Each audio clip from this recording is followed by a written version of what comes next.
Welcome to JRMSweeps. You can see here that this boat trailer that I have does not have a bow stop on it, and I'm finding that the boat will slide a bit even strapped down with ratchet straps in the front and in the back. So I decided to make a bow stop here out of PVC pipe. Let me show you what that looks like.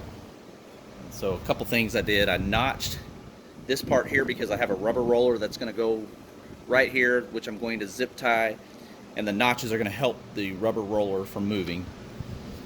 On the bottom of the T, I ended up grinding this down with a bench grinder. That way the T sits flush onto the trailer right here. And then I just simply have a T here, and this is a 45-degree fitting here at the bottom. You could use another T as well. All right, so this is what the bow stop looks like mounted. I used some circle clamps down here to hold the T in place. Used a 3x7" U-bolt there to hold that front fitting in place. So you can see right here, the whole trailer moves. This is super sturdy. This boat with all the gear on it probably weighs right at about, I would say, less than 300 pounds.